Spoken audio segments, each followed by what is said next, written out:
Hello everyone, well welcome to part 5. I had some more ideas, a different color marker, got my notes, here we go. So there's so many thoughts, this isn't going to be in the perfect order, but one thought I want to start off with, I'm going to cross these out as I go, is that the hurt child, cannot be expected to be ethical. You just can't, it's too much to ask. It's too much to ask of children to be ethical. Children lie about all kinds of stuff, as they should. It's just part and parcel of being a kid, as you're figuring out what you can get away with. And this is actually key to understanding this, is that this is the domain of the child.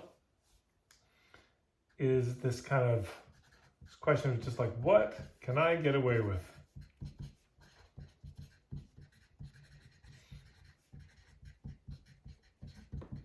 It's very exciting for a child to test, the boundaries of what's permitted, what's allowed, what's going to work.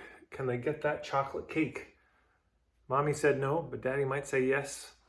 So kids can be extremely underhanded. I mean, it's not proper to expect a child to meet any of the high bars or almost any of the bars of ethics. That's our job as adults. And the role of culture is to help them become good, ethical human beings. But we just know that they're born with empathy, but not, ethics necessarily. And they're just kids, anyways. I won't go into all of that.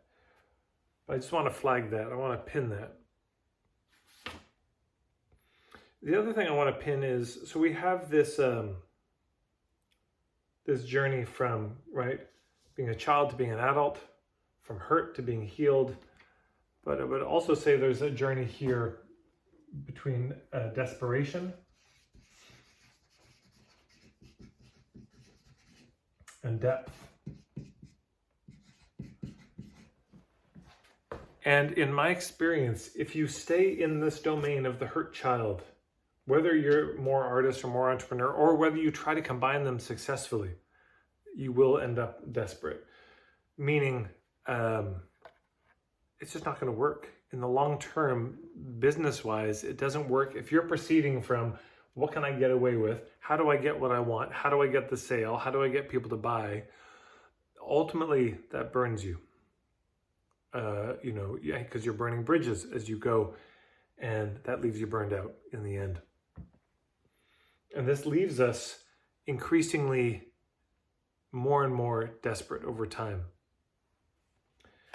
That's just the fallout of this. And what we're moving is trying to move from desperation to depth. But part of what I wanted to say with this is, one of the first things we have to deal with in growing a successful business is dealing with the desperation. I've got a program I do called The Meantime, and it's a 3-month program of helping people figure out what's the low-hanging fruit that can make an immediate difference in their business.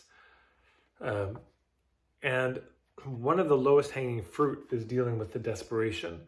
So that can be just tidying your physical space, getting rid of the mental clutter. This can be dealing with your debt, consolidating your debt takes away some of the pressure that makes us desperate. Moving into a cheaper place, getting a part-time job. We've really got to work to take the edge off, because if you are in a desperate situation, you see how it becomes a reinforcing loop. You're desperate, so you're willing to do things that are a little less ethical because you just need the money. So, okay, I'll do it. But by doing the less ethical thing, you burn bridges, which puts you back in a desperate place. So we have to break the cycle, and we got to get some space. There's a lot of ways to do that. But it might be that, hey, I need to borrow some money from somebody just so I can get some bandwidth. Maybe a friend can loan me some money. Maybe I need to stop my business for a while, get a job, get some savings together. That can be the best thing ever. But we have to deal with the desperation. That is the result of this, but also that is the cause of this. It's a terrible downward vicious cycle. Some of you may have been in it. It's an awful place to be. And, this journey from child to adult, I suppose in some ways that's the heart of my work. From hurt to healed, that's not my work. There's other people who are better at helping people to heal the hurt they've been through, doing that inner work, the inner healing work. I think of my colleague Betty Cotton-Birtles, truewealthwithbetty.com. I think and Patrick Dominguez, I think it's innercoach.com. You can Google. But there's all sorts of people out there who can help you heal the hurt that you've been through that may be holding you back as an entrepreneur, that maybe has you scared of being visible, scared of showing up in the world, and be healed. That's not what I do. I'm glad it's out there. I'm glad people do it, but I don't. But this child to adult is a lot of my work. And so much of being an entrepreneur asks us to mature, rather than what the child does is the child is rationalizing their selfishness. The child is coming up with reasons why it's okay that they did, but he started it, But I needed the cookie because my imaginary friend, and kids will come up with all sorts of ways to rationalize it. And again, as a child, it's adorable, frustrating, and totally understandable, and completely proper, completely on time that a child would do that.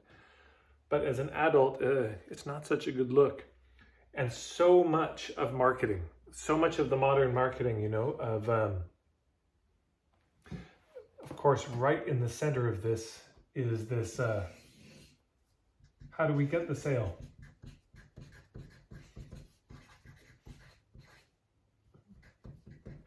That's the hidden agenda in almost all the sales training there is how do I get the sale?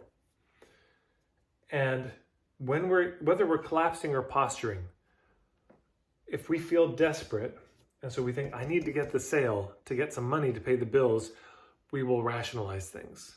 And that's what most marketing training, that mainstream stuff that I see, the sketchy stuff, it's a series of rationalizations for selfishness, or as I often call it, Novocaine for the soul.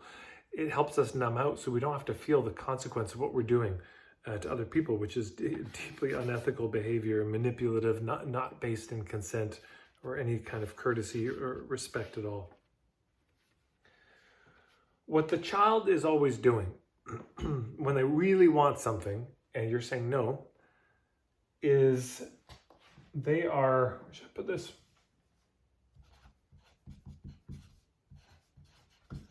They are engaged in seduction. You know what I'm saying? Seduction is in, do I throw a temper tantrum? Do I just be charming and sweet? How do I get what I want? And kids can be very cute and adorable. They know how to work it to get what they want.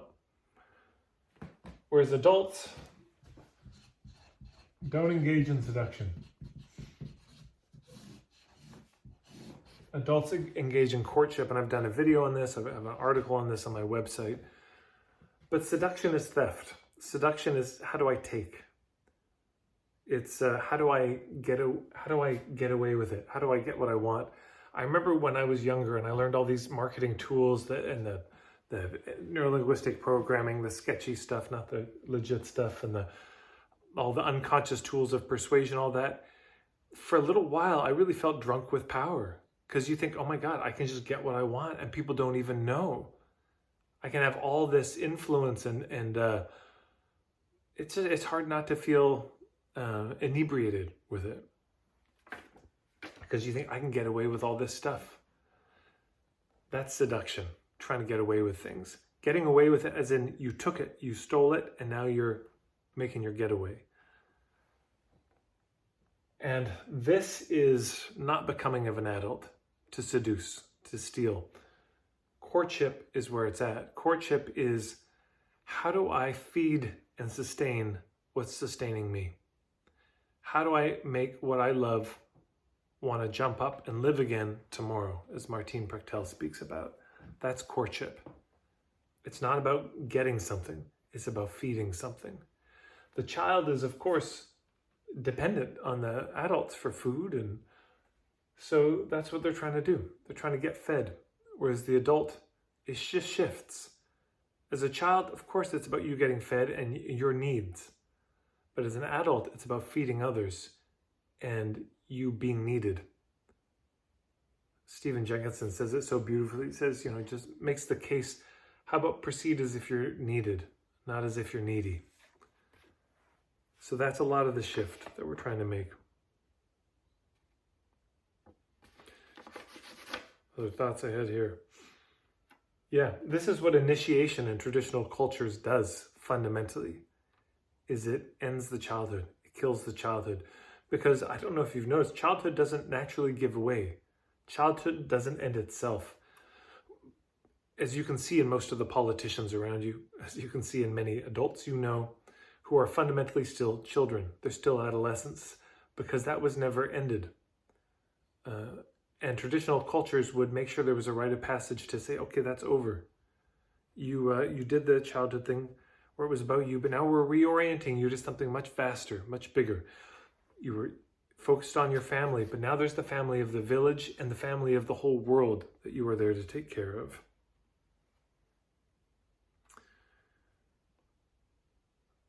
Yeah. It's a big difference getting the sale versus the orientation here is how do we get to the truth? Yeah. So instead of trying to get something for us, we're trying to get to somewhere. It's a very different thing. You might get there and not get anything, but we're just trying to get to somewhere. And where is that somewhere? It's the truth. The truth of what? Well, is it a fit between us and them? Is it a fit? That's all we're trying to figure out. That's all he says, as if that's not an immense thing. I'm trying to think if there's anything else. That's all I had on my list. As you can see, there's quite a lot here. But I imagine many of you can recognize yourself again here as the solo collapsed artist who's maybe feeling a little bit desperate, who, if you check in with yourself, realizing, oh, there's some hurt, and maybe there's some kind of reactive child energy here. There's the puer or the puella aeternus, forever, which is very resistant to limit. When we're in the child, limit is bad. Anything that would hold us back. I don't want to choose. I want to work with everybody. I want to do every kind of work. I don't want to, whereas adulthood is really defined by limit. This is, and if it's just a hobby you got, wonderful. But what we're saying is, if it's a hobby, just an artist, or it's just an entrepreneur hobby business, that's fine. But if you've decided, no, I want this to be my livelihood, the desperate hurt child, the solo collapsed artist can't do it, and neither can the posturing entrepreneur really make it happen in any kind of meaningful, fulfilling way. To me, there's 3 goals we're looking at. 1, can our marketing be ethical? Meaning it feels genuinely good to all involved. Number 2, can it be effective? It actually works. It generates clients. And number 3, can it be beautiful? Can it touch the soul of people? Can it feed life? Those 3 things. And you can't expect that of a hurt child. It's an unkind thing to put on the child, on somebody who's desperate. So we got to deal with our desperation. We got to deal with our hurt. And we got to grow up. And part of growing up is saying, okay, I'm willing to accept some limits. Because being limitless seems like freedom to the child. But the commitment, the addiction to limitlessness, that's the key that closes your jail cell and locks you in forever. It's actually the willingness to grow up, accept limits, some level of focus in a business, a niche, being known for something. That's the key to freedom. That's what unlocks everything that comes after it. So this is what I'm trying to support people in, is becoming a composed adult who is courting the marketplace by feeding and giving beauty to the marketplace, and who only wants to work with people if it's really a win-win, if it's really a good deal. If it's not a not win-win, no deal. And people who've created a business that is a marriage between this artist and entrepreneur, an adult artist and adult entrepreneur come together to have the child of your business that then is supported by an entire community, of other kinds of support. If you can get here, you got a really good chance of making it work. But if you are anywhere in here, it's only a matter of time before you burn the bridges and burn yourself out. So, I don't know if there'll be another video. I don't think so. We'll see. Thank you so much for tuning into this series. I don't know what to call this whole model. Maybe in the comments below you have an idea of what on earth I should call this. But this is what it looks like. Thanks for tuning in. Man, I keep trying to get times out when I... Oh, well. Thanks everybody.